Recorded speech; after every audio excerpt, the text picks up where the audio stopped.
Emmanuel Macron l'a décidé, la très contestée réforme de l'assurance chômage qui concerne plus d'1 million de demandeurs d'emploi doit s'appliquer le 1er octobre, dans quelques jours.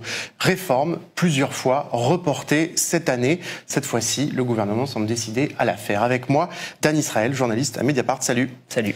Dan, cette réforme, nous l'avons écrit à Mediapart beaucoup, elle va avoir des impacts majeurs pour les demandeurs d'emploi. Pour être synthétique, lesquels précisément ? Oui, le cœur de la réforme qui va entrer en vigueur normalement dans les jours à venir, c'est un changement du mode de calcul des allocations chômage. C'est simple. Et selon les calculs même de l'UNEDIC, c'est-à-dire l'organisme qui gère l'assurance chômage, ça va concerner en 12 mois plus d'1 million de demandeurs d'emploi, 1 150 000.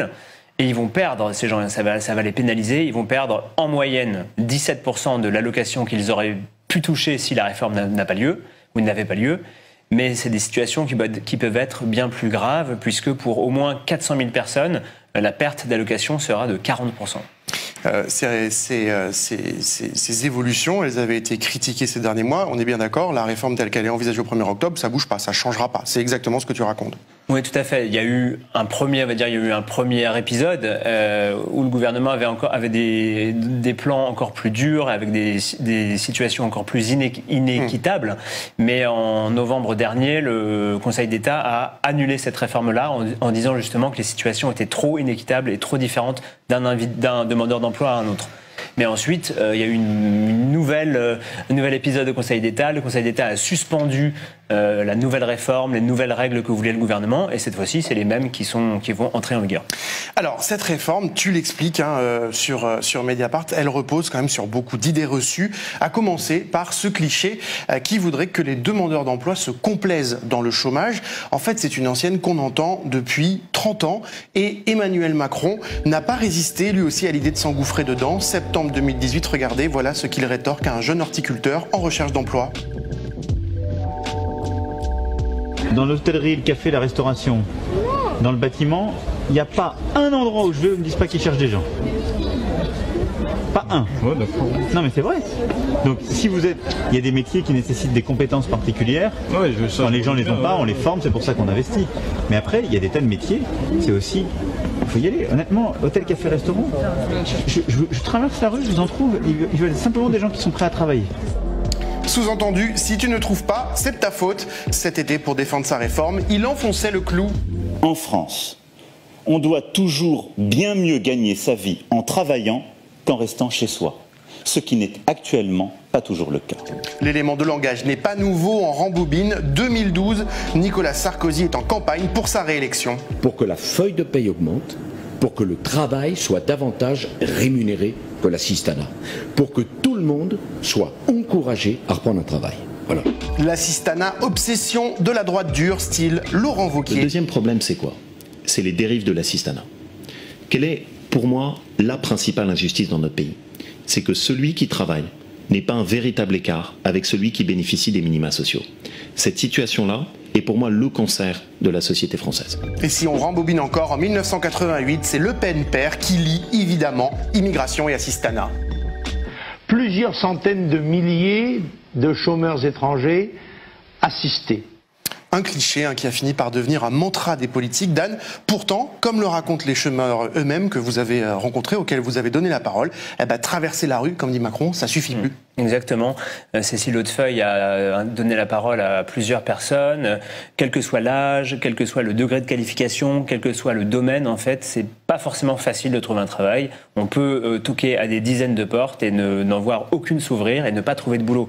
En fait, une fois qu'on a dit ça, il faut aussi avoir en tête que le principal problème de l'économie française, c'est pas la surabondance d'offres d'emploi et la pénurie de manœuvres. Alors, en effet, comme le disait Emmanuel Macron face aux jeunes, dans l'hôtellerie-restauration, ça peut être vrai. En ce moment, c'est vrai.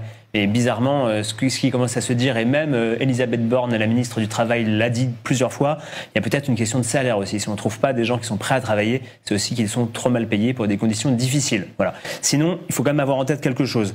On parle environ entre 260 000 et 300 000 emplois vacants en France. Très bien.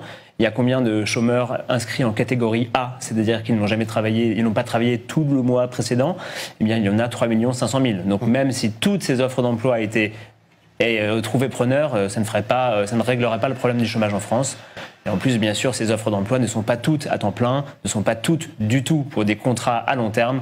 Bref, le problème reste entier. Autre idée, sous-jacente vraiment à cette réforme, l'idée que les chômeurs gagneraient plus grâce à Pôle emploi que lorsqu'ils travaillent. Est-ce que c'est vrai ? Non, c'est pas vrai, sauf cas extrêmement rares et vraiment très très précis.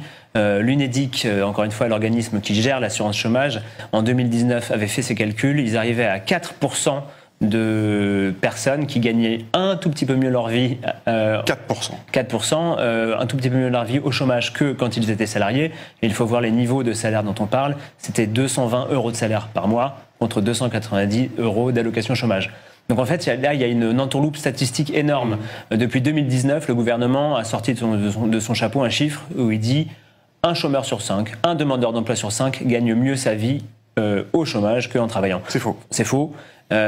Pour expliquer très rapidement, en fait, le gouvernement utilise des données statistiques qui ne sont pas les mêmes, des périodes de temps qui ne sont pas les mêmes.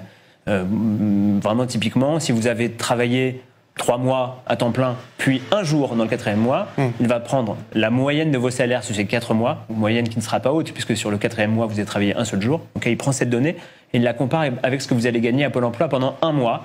Et il va dire que ça, en fait, c'est cette somme-là que vous touchez pour Pôle emploi, vous allez la toucher pendant 4 mois. Donc forcément, une moyenne un peu basse et la totalité des sommes de Pôle emploi, on a l'impression que c'est déséquilibré. C'est théorique et ça ne correspond pas à la vie des gens. Ça ne correspond à rien, parce que surtout, en fait, tout simplement, quand vous avez travaillé 3 mois et 1 jour en salarié, et bien vous allez toucher votre allocation chômage pendant 3 mois et 1 jour, et pas pendant 4 mois. Cette autre idée aussi, qui est là aussi très importante dans la philosophie de cette réforme, l'assurance chômage dans sa forme actuelle favorise les contrats courts, donc ça ne va pas, il faudrait pour ça réformer. Oui, alors c'est vrai que pendant très longtemps, on n'avait pas beaucoup d'infos sur les contrats courts, on ne savait franchement à peu près rien, sauf que depuis le mois de mai, l'ADARES, qui est l'Institut de recherche du ministère du Travail, a publié les résultats de 4 équipes de chercheurs qui travaillaient depuis 2018 sur cette question. Et en fait, on arrive à la conclusion que cette affirmation, qui est aussi celle du gouvernement, est totalement fausse. Quand on lit ces études qui sont vraiment très précises, sociologie, économie, bon, en fait, c'est pas du tout le cas. D'abord, très bêtement, parce qu'on a enfin la réponse à une question qu'on se posait, le nombre de personnes qui sont en contrat court n'a pas explosé. Ce qui a explosé, c'est le nombre de contrats courts, parce que ces mêmes personnes font des contrats plus courts, de plus en plus courts. Donc déjà, ça règle un peu un point. Et autre élément à avoir en tête, 1/3 des personnes qui sont en contrat court ne sont pas inscrites à Pôle emploi. Donc corréler le nombre de contrats courts et le nombre d'inscrits à Pôle emploi ne fonctionne pas du tout.